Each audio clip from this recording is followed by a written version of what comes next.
ремонті у нас Volkswagen Passat B5, 2003 рік, моторчик 1,9, 130 коней, 96 кВт АВФ. Машинка приїхала із проблемою, посторонні шуми. Давніше ця машинка вже була у мене на ремонті. Тут ми знімали, перебирали турбінку. Зараз вона приїхала із проблемою посторонніх шумів. Зараз заведемо, послухаємо, в принципі. Машина була у декількох майстрів на діагностиках. Нічого конкретно ніхто не може сказати, що по машинці. Та і так не скажеш, тут тільки вскривати, дивитись. В загальному наша задача зняти повністю морду розібрати, замінити ремні ролики, помпу, зняти ГБЦ, віддати ГБЦ на ремонт, на переборку. Можливо, там клапана пішли, можливо, маслосйом. Там в загальному багато варіантів, що може бути. Ми зараз спробуємо зробити діагностику, приблизно глянути, що там по ній тут.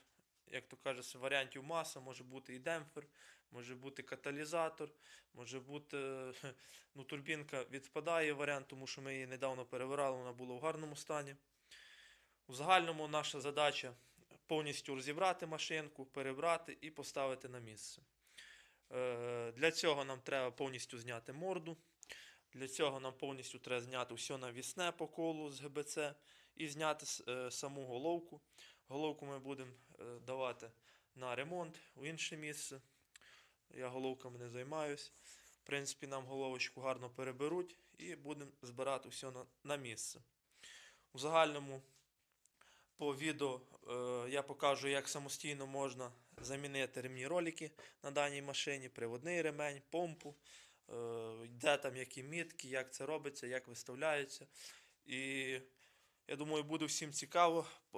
Мало відео є по зняттю ГБЦ 1,9, в принципі, я не знайшов жодного, такого цікавого.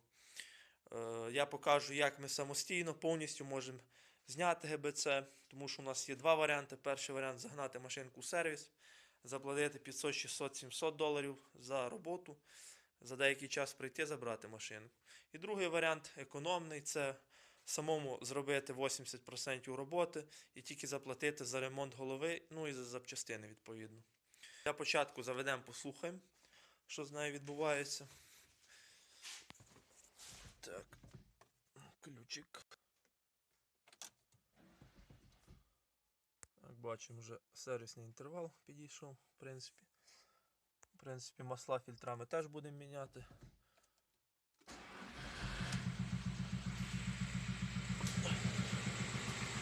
І йдемо слухати.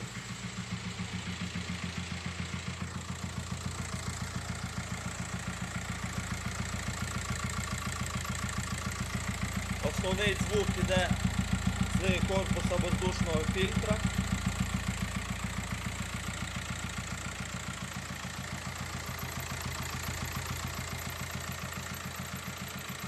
І в принципі, якщо додати оборотів, чути дзвінкий металічний звук.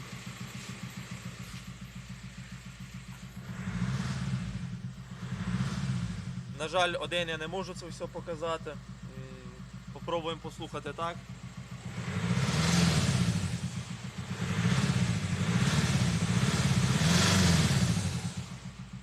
Вже понятно, що по мотору явно не все в порядку. Та й пробіг, як ми бачимо, тут вже у районі 420 тисяч. В принципі, непоганий пробіг. Зараз підключимося лаунчем і глянемо, в принципі, що по машині видає. Чек при цьому не горить на заведеному. Це означає, що у нас явно якась механічна неісправність по самому мотору. Маю підозру на те, що випускний клапан не відкривається, або по якомусь циліндрі там явно якісь неполадки. І в результаті цього випускні гази вриваються назад в впуск, і з цього йде такі звуки. Зараз ми підключимося лаунчем і глянемо. В загальному ще потрібно зробити замір компресії мотора. Це першим ділом. А у нашому випадку, так як все одно ремні ролики треба замінювати, то ми знімемо зразу головку і переберемо. Для початку зробимо повне тестування, глянемо повністю стан машинки. А після вже пройдемося по параметрах роботи мотора. Так, пішла діагностика.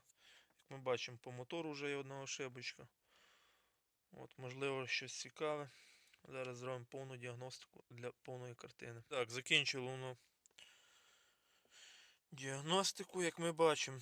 По електроніці двигателя є ошибочка, по тормозам є ошибочка, по клімат-контролю є 3 ошибочки. І, в принципі, по центральному модулю 3 ошибочки. Центральний модуль це є наш блок комфорту. В загальному поки що нас блок комфорту не цікавить. Це замки, проводка, комфорт в загальному. Клімат нас не цікавить, а от гальма і електроніку двигателя глянемо. Так, дивимося.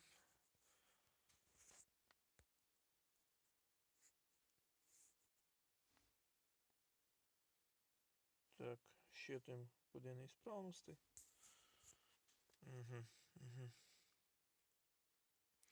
Ну, ця ошибочка не зв'язана з роботою мотора, це по прошивкам, або щось міняли параметри, збилася адаптація, або десь обрив по проводці у нас є. Швидше всього, може, що спробували прошивати блок або міняти параметри якісь, і з-за цього виникла дана помилочка. Як ми бачимо, більше нічого немає по ошибках. Пробуємо скинути дану ошибочку. Так. Ошибочка не скидується, це означає, що потрібно зробити адаптацію блока якогось. В загальному нас це поки що не цікавить. Глянемо по параметрах. Так, поток даних. І почнемо з першої групи. У загальному на вагкомі це зручніше переглядати, там зразу по 3 групи показує. Ну, у моєму випадку я вже по самому лаунчу гляну. Так. І запускаємо мотор.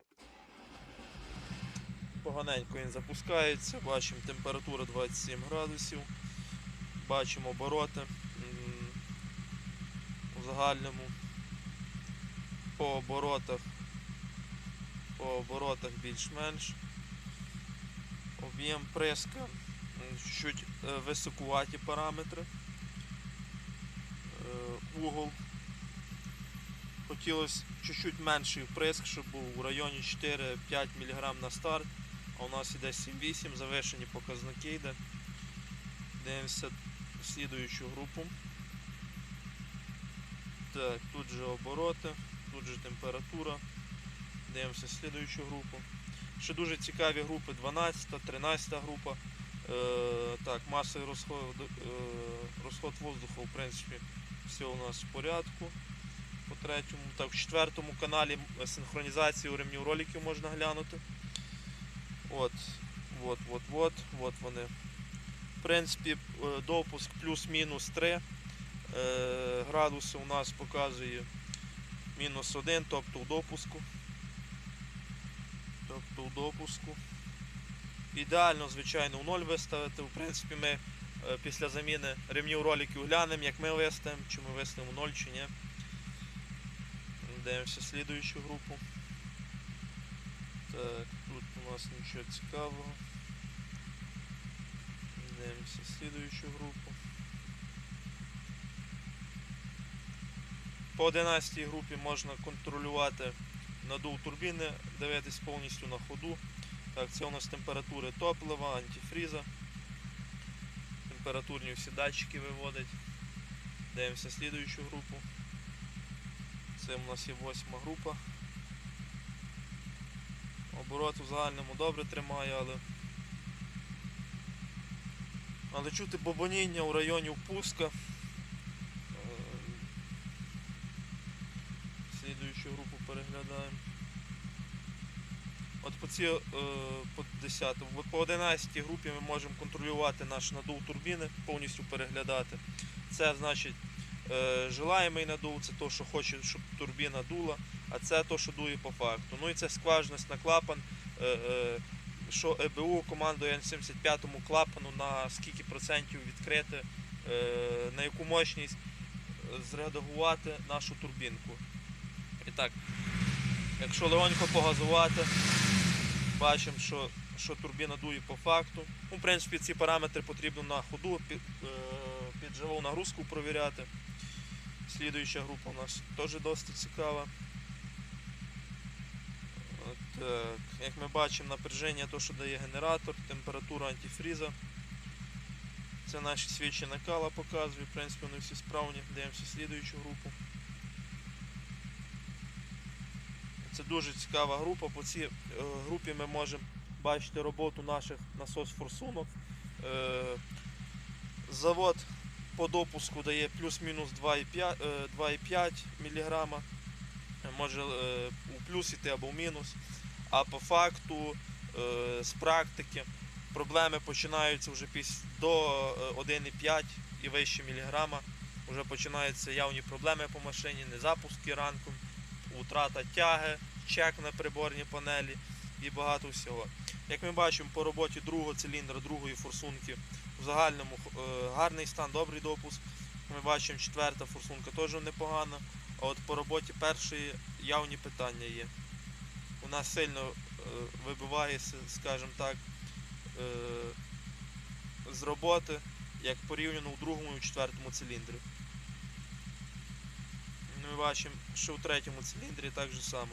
Одна форсунка йде у плюс, тобто не доливає, друга йде сильно у мінус, тобто лиє форсунка.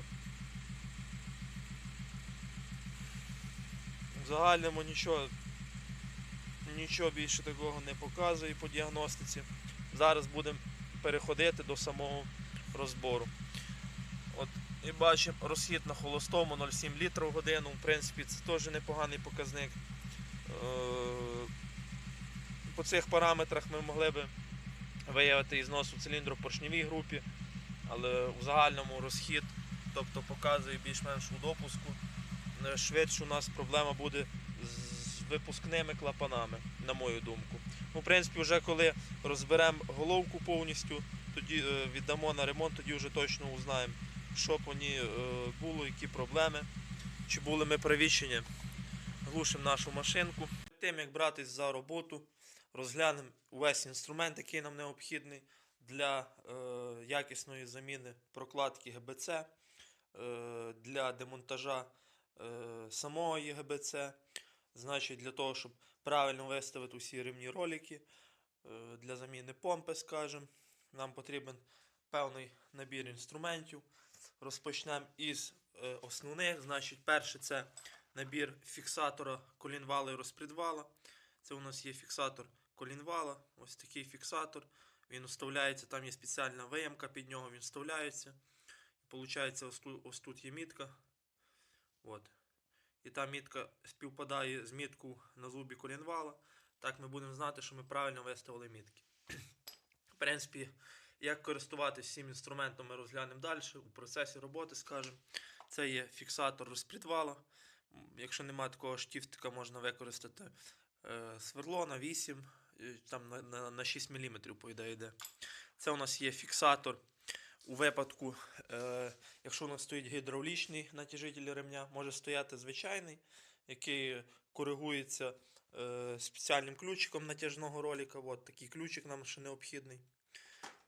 Получається, попускається гаєчка і ключиком просто відвертаємо і натяжний ролик попускається. Може стояти гідравлічний. Тобто вставляється такий спеціальний штопор, і аж тоді ми можемо грамотно попустити і натягнути наш ролик. І так, як я і сказав, сам ключ. Ось у моєму випадку такий натяжитель ремня. Точніше для ролика натяжного. Ось такий ключик бачимо. Так. Далі, в моєму випадку, так як я буду знімати голову, нам в обов'язковому порядку потрібна нова прокладка ГБЦ. Вона міняється при кожній заміні, при кожному демонтажу ГБЦ. І обов'язково нові болти ГБЦ. Там йдуть спеціально 12 таких болтів спеціальних. Чому їх потрібно міняти при кожному демонтажі голови? Це дуже легко. Перше, вони від часу можуть бути перекалені, для того, щоб не боятися, коли відкручуєш, що може урватися болт, не дай Бог, і потім виникають куча лишніх проблем. Ну і друге, болт під зусиллям з роботою мотора витягується. На 1, на 2, на 3 витки він тупо витягується. Для цього по мануалу пише болти обов'язково до заміни. А у вашому варіанті можете ставити ті ж самі. Болти коштують у районі 400-600 гривень. 500, в принципі, за 500 гривень є непогані варіанти даних болтів. Ну і сама прокладочка. Є бюджетні варіанти у районі 400. Є середні в районі 600-800 гривень. Є більш дорожчі в районі 1200 гривень. Я використовував при минулій заміні ГБЦ. При минулому демонтажу ГБЦ на такому моторі прокладочку BGA бюджетненьку. От така прокладочка стояла. Як бачимо, в якому вона стані. І так, ще одне основне. Як правильно підібрати прокладку до мотора? Значить, підходимо до нашого моторчика. І ось тут, де йдуть наші провода на свічки, під цими проводами ми бачимо такий спеціальний виступ, і на тому виступі є 3 прорізі. До цих моторів використовувалося тільки 3 прокладки. З однією такою дирочкою, з 2 і з 3. Получається, якщо ми стояла прокладка з 3, а ми покладемо прокладочку з однією дирочкою. Це товщина самої прокладки. Получається, таким чином ми змінимо степень зжаття мотора. Тому це важливо правильно підібрати прокладочку. В принципі, у те місце, де ми дамо головку, там буде видно, скільки міліметрів там, чи її будуть шліфувати, чи що там з нею будуть робити. Якщо її будуть шліфувати, значить нам дадуть рекомендацію ставити, допустимо, якщо у вас стояло на 2 дирки, дадуть рекомендацію поставити на 3. В моєму випадку вже стоїть на 3 дирки, тобто максимально груба прокладка. Тобто варіантів більше не може бути. Ось, якщо придивитись, зараз я відсуну акуратно. Якщо придивитись, видно там 3 прорізі. От так. 1, 2, 3 прорізі. От таку нам прокладочку потрібно підібрати. Далі, для правильної затяжки голови нам потрібен обов'язково динамометричний ключ. Так як голова затягується у 4 прийоми по мануалу, моменти я скажу пізніше, вже в процесі. У моєму випадку ось такий інтертул фірми, бюджетненький варіант. Ось такий динамометричний ключик. Далі нам обов'язково потрібен якийсь вороток. Опять же, тріщотку затягувати, розкручувати головку досить важко. В принципі, і по затяжці там є спеціальна інструкція, по якій або навхрест закручуються болти, так як їх тут, як на клапанній кришці, їх стоїть 6 штук. Або в загальному по мануалу пише навхрест. Є певна послідовність, яка саме я покажу вже у подальшому відео. І про те, як відкручувати, теж не як-небудь відкручується, а теж у певній послідовності відкручуються болти, для того, щоб не скривило саму голову. Для цього нам потрібен будь-який вороточок, чуть-чуть такий помасивніший, може бути такий варіант. В принципі, без різниці. Далі не обов'язково, це вже зовсім не обов'язково, але я буду використовувати кутомір, так як, опять же, по інструкції, там є довороти на 60 градусів, може бути на 90 градусів. По інструкції там є 2 довороти по 90 градусів. Можна, в принципі, самому поставити вороток рівненько і довернути на 90 градусів. А можна, щоб більш точно і правильно, використати звичайний кутомір. От він. Далі я буду використовувати звичайний набір інструмента. Це вже не має значення, що ви будете використовувати. Самі ремні ролики, помпа, це я вже замовлю швидше всього після зняття всього, і це вже куплю. Одразу залиємо новий антифріз, так як ми злиємо увесь антифриз з блока, коли будемо знімати нашу помпу. Зразу залиємо новий антифриз, купимо концентрат, розбавимо з водою, залиємо. В принципі, по прокладках можна використовувати нові прокладки впускного колектора для того, щоб не було такої ситуації тут з маслом. Можна швидше всього нам треба буде знімати тандемний насос. Під тандемним там іде залізна прокладочка. А от унизу вже не обов'язково такий трійник системи охолодження. Це є слабке місце в 1,9. Він зазвичай пускає антифріз. Там є така прокладочка і швидше всього її потрібно буде замовити. Номерок постараюсь знайти, якщо не знайду, то вже будете самі шукати. В принципі, можна і не знімати той тройник охолодження, а можна зняти. Це вже по ситуації. І так, переходимо до зняття самої морди для розборки. Для того, щоб нам почати розбирати морду, нам потрібно зняти бампер. Для того, щоб нам зняти бампер, у мене відео в принципі є про те, як досить швидко знімається бампер. Силочку лишу в описі, а також додам уверх, там знайдете. Дуже легко знімаємо решітку, фари, винімаємо бампер взагалі в сторону кладемо.